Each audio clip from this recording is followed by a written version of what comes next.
गोवा के डीजीपी जसपाल सिंह इस वक्त हमारे साथ मौजूद हैं। सर, सबसे पहला सवाल तो मेरा यह है कि गोवा के मुख्यमंत्री प्रमोद सावंत ने कहा है कि सोनाली फोगाट केस की पूरी जिम्मेदारी आपके सर पे है। तो दर्शक जानना चाहेंगे कि आखिर यह हाई प्रोफाइल केस, आगे इसकी जो जांच है, ये आगे कैसे बढ़ रही है? देखिए, इसमें हमारे इंस्पेक्टर जनरल पुलिस और 2 एसपी रैंक के अधिकारी इस इन्वेस्टिगेशन को मॉनिटर कर रहे हैं ताकि किसी भी तरह का इसमें कोई कंफ्यूजन या कोई गैप्स नहीं रहने चाहिए। और इनके जो प्रिय जन थे उनकी कंप्लेंट पर इसीलिए हमने केस भी दर्ज किया ताकि उनको किसी प्रकार की उनके मन में कोई शंका नहीं रहे। और इसकी इन्वेस्टिगेशन अभी प्रोग्रेस में है और हमने जो जिन पर उन्होंने शंका जाहिर की थी उनको इन्वेस्टिगेशन ज्वाइन करने के लिए भी नोटिस दिया है और उन्होंने इसमें ज्वाइन भी किया है और इसकी इन्वेस्टिगेशन आगे प्रोग्रेस हो रही है। बाकी जिस तरह की इसमें आगे एविडेंस इमर्ज होगी उसमें कानून के मुताबिक इसमें आगे की कार्रवाई की जाएगी। एक सवाल है जो सब लोग जानना चाह रहे हैं। पोस्टमार्टम की प्रक्रिया के बाद ये साफ तौर पर लिखा गया है कि ब्लंट फोर्स से मल्टीपल इंजरीज हैं शरीर में। आप इसे किस तरीके से देखते हैं सर? देखिए, अगर आप उसमें डिटेल्ड पोस्टमार्टम रिपोर्ट में देखें तो ये जो इंजरीज मेंशन की गई हैं दे आर जस्ट अब्रेजन्स और इनके जो डायमेंशंस हैं वो बहुत ही स्मॉल हैं, सेंटीमीटर में 1 सेंटीमीटर इंटू 2 सेंटीमीटर। और ये इंजरीज जो है अगर आप उसको नॉर्मल बॉडी को देखें तो विजिबिलिटी में उसके शरीर पर किसी भी तरह की कोई ऐसी बड़ी चोट नहीं है। तो इसमें क्योंकि ऑटोप्सी सर्जन ने ये कहा था कि इसको इन्वेस्टिगेटिंग ऑफिसर को रिलेट करे, तो ड्यूरिंग इन्वेस्टिगेशन ये सामने आया कि जो ये इंजरीज लगी हैं, जो स्क्रैचेस हैं, चूंकि इनकी वहां पर तबीयत खराब हो गई थी जिस रेस्टोरेंट पर ये खाना खाने गई थी, तो वहां से जब इनको शिफ्ट करने के लिए चंद लोगों ने इनको उठाया तो जो हैंड्स का प्रेशर है वो इनके डिफरेंट बॉडी पार्ट्स पर जो था उन्हीं इंजरीज को ही, जो प्रेशर इंजरीज हैं जहाँ ब्लंट फोर्स टाइप फोर्स है, बेसिकली इम्पैक्ट इंजरी नहीं है, तो वो जब गाड़ी में इनको रखने के लिए बॉडी को शिफ्ट कर रहे थे तो वो इंजरीज वहां पर उनके शरीर पर आई। लेकिन इसमें हम कुछ भी ऐसा इस स्टेज पर रूल आउट नहीं कर रहे हैं क्योंकि इसमें हमने मर्डर का केस दर्ज किया है। तो इन्वेस्टिगेशन भी उसी तरह से, उसी सीरियसनेस से हम इसको आगे बढ़ा रहे हैं ताकि कोई भी इसमें गैप नहीं रहना चाहिए। इंस्पेक्टर जनरल पुलिस इसको खुद से मॉनिटर कर रहे हैं और हर डिटेल को भी वेरीफाई कर रहे हैं। एक बड़ा दिलचस्प भी कहिए, महत्वपूर्ण सवाल भी यह है कि ऑपोजिशन भी उठा रही है कि आखिर किस बिना पर मुख्यमंत्री साहब ने और पुलिस महकमे ने ये कह दिया कि एक हार्ट अटैक है। क्या तथ्य था, किस बेसिस पे कहा गया कि हार्ट अटैक है? देखिए, अगर आप मृत शरीर को देखते या देखें तो उस पर किसी भी तरह की ऐसी इंजरी जो कि ऑर्डिनरी कोर्स ऑफ नेचर में should be sufficient to cause the death of a person, ऐसी कोई इंजरी उनकी बॉडी पर मौजूद नहीं थी।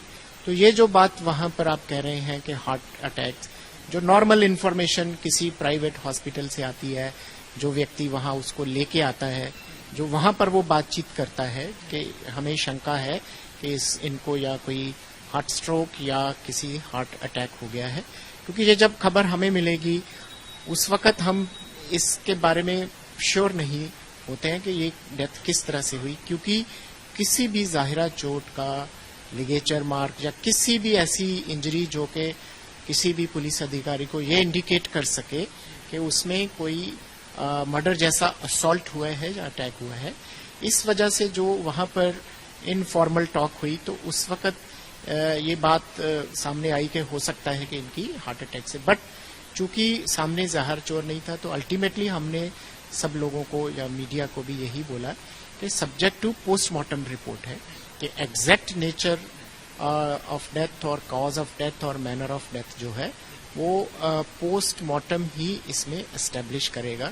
और इस तरह से ये बात इसमें ये सामने आई थी जो पुलिस क्या हेजिटेंट थी एफआईआर रजिस्टर करने में? पहले कहा गया कि पोस्टमार्टम करवाइए, उसके बाद एफआईआर रजिस्टर करेंगे। फिर जितने घर वाले थे उन्होंने पोस्टमार्टम के लिए कंसेंट देने से ही मना कर दिया। उसके बाद आप लोगों ने हाँ कर दिया। तो was there some hesitancy sir?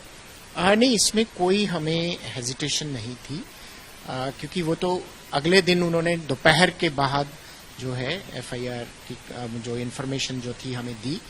लेकिन उससे पहले चूंकि जो मृत्यु है वो एक पब्लिक प्लेस जो कि बहुत प्रोमिनेंट रेस्टोरेंट है, यहाँ पर उस वक्त लार्ज नंबर ऑफ लोग प्रेजेंट थे और जो तफ्तीश में आया कि इन्होंने वहां पर थोड़ा डांस भी किया।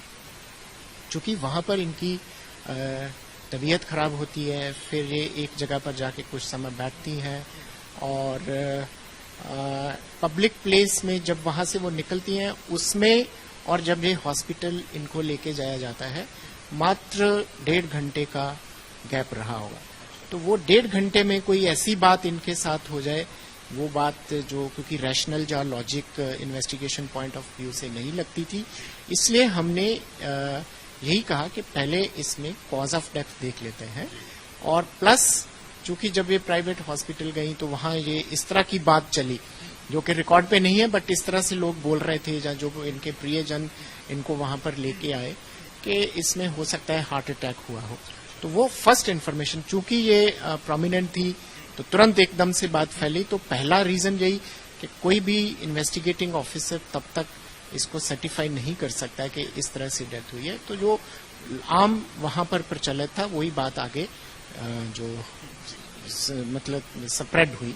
अदरवाइज तो real even as of now also इसमें ऑटोप्सी सर्जन ने इसमें कोई एग्जैक्ट कॉज ऑफ डेथ नहीं दिया है, which is subject to histopathological and serological, और जो विसरा है उसकी एग्जामिनेशन के बाद है। सर अभी आपने कहा कि तफ्तीश में पता चला शायद वो डांस भी कर रही थी जिस शैक में गई थी। ये खबरें भी आ रही हैं कि शायद वहां पर ड्रग ओवरडोज भी हुआ था। तो इस डायरेक्शन में सर इन्वेस्टिगेशन कैसे आगे बढ़ेगी? नहीं, देखिए वो तो हमें अल्टीमेटली जो हिस्टोपैथोलॉजिकल रिपोर्ट आएगी या विसरा की रिपोर्ट आएगी उसी से ही जो साइंटिफिक तथ्य है वो तो वही एस्टेब्लिश होगा। बट उसके बाद तफ्तीश में ये भी इमर्ज हो सकता है जब आप किसी को पूछताछ करते हैं या वो बताते हैं कि उस वक्त उन्होंने क्या लिया, जो कि अभी इन्वेस्टिगेशन प्रोग्रेस में है, उसमें जो आएगा उसके बाद भी इसमें कार्रवाई। Sir are you in any position to confirm whether this lady, the victim, visited a casino as well, because the name of a prominent North Indian politician is also coming out saying कि शायद वो police तंत्र पे दबाव डाल रहे हैं, दो सस्पेक्ट हैं उनको गिरफ्तार नहीं करने। नहीं, इस तरह से ऐसी कोई बात नहीं है, ये बिल्कुल ही सरासर अभी गलत है। हमारे पर किसी तरह का कोई प्रेशर नहीं है। हमने फैमिली की कंप्लेंट पर एफआईआर दर्ज की, एफआईआर मर्डर के सेक्शन में दर्ज की है, इसलिए इसमें किसी को भी किसी प्रकार की कोई शंका नहीं होनी चाहिए। वो कसिनो भी गई थी, कैन यू कंफर्म और डिनाई? ये अभी तक के इन्वेस्टिगेशन में नहीं आया। आखिरी सवाल सर, आपके इतने बड़े करियर में आपने हर तरीके के केसेस देखे होंगे, is there anything like slow poison? जो फैमिली बात कर रही है कि धीरे धीरे उनको खाने में पॉइजन दिया जाता था और उनकी बॉडी में कंट्रोल नहीं रहता था, have you come across any case? ऐसा कुछ होता है सर? नहीं, देखिए ये तो चीजें वो अपने पास्ट के बारे में इन्होंने अपनी शंकाएं जाहिर की है, तो वो तो हमें हरियाणा पुलिस से पूछना पड़ेगा कि क्या इस तरह की कभी कोई शिकायत इनके बारे में दी गई वहां पर। वो रिकॉर्ड पे अगर आता है तो ही हम इसको सर्टिफाई कर पाएंगे।